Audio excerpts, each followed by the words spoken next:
स्वागत है दोस्तों आपका आपके अपने चैनल बेमिसाल नॉलेज में। आज हम बात करेंगे एक ऐसी कहानी की जो अपने आप में काफ़ी कुछ कहती है और कैसे हम सक्सेसफुल हो सकते हैं ऐसी सीख भी देती है। तो चलिए शुरू करते हैं। ये कहानी है एक ऐसे गांव की जहां भोला नाम का एक व्यक्ति रहता था। भोला अपनी ज़िंदगी में काफ़ी ज़्यादा परेशान था। उसने जो भी व्यवसाय किए थे पास में, सब में उसे नुकसान ही हुआ था। नौबत तो ये आ चुकी थी कि उसका घर भी बिकने को आ गया था। तभी उन दिनों गांव में एक संत महात्मा पधारते हैं। सभी गांव वाले अपनी दिक्कतों का समाधान पाने के लिए उनके पास चले जाते हैं। भोला भी जाता है। भोला जब बाबा से मिलता है तो उन्हें बताता है कि कैसे उसने कई सारे व्यवसाय किए परंतु किसी में भी उसे सफलता नहीं मिली है। नौबत तो ये आ चुकी है कि उसके पास कुछ खाने को नहीं है और कर्जा भी बहुत सारा आ चुका है। बाबा उससे कहते हैं, मैं तुम्हारी मदद करूंगा परंतु उससे पहले तुम्हें मेरा एक कार्य करना होगा। भोला सोचता है, चलो मैं बाबा का काम कर देता हूँ, इसी रूप में दक्षिणा भी हो जाएगी।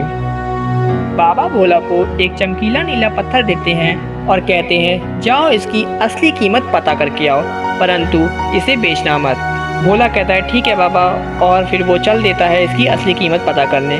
सबसे पहले वो जाता है सब्जी वाले की दुकान पर। सब्जी वाला पत्थर को देखते ही कहता है कि ये पत्थर मेरे किसी काम का नहीं है परंतु दिखने में काफ़ी सुंदर है, इसलिए इस पत्थर का मैं तुम्हें 1000 रुपये दे दूंगा।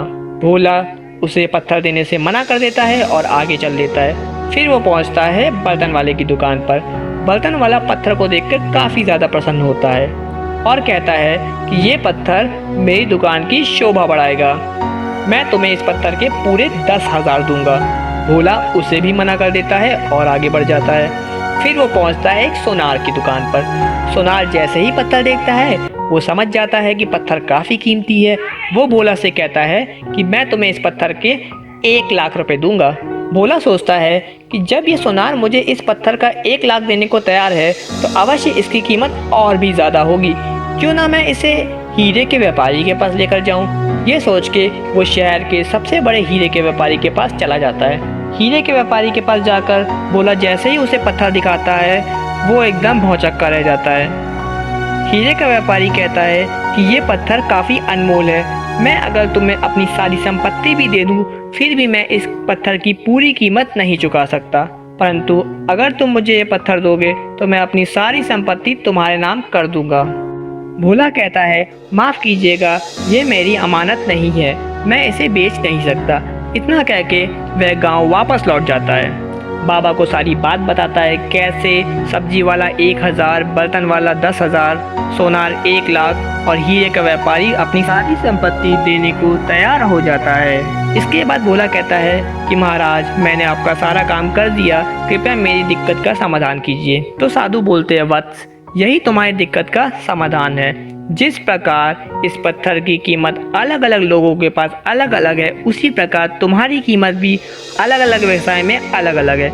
इसलिए तुम पहले अपने अंदर झांको, खुद को पहचानो, खुद की कीमत समझो, फिर ही किसी व्यवसाय को करो। और दूसरी बात, अगर तुम ये पत्थर बेच के आ जाते तो मैं समझ जाता कि तुम ईमानदार भी नहीं हो। यह सुन के भोला का दिमाग खुल जाता है और वो समझ जाता है कि क्या वजह थी उसकी असफलता की। तो दोस्तों, ये छोटी सी कहानी हमें काफ़ी कुछ सिखाती है।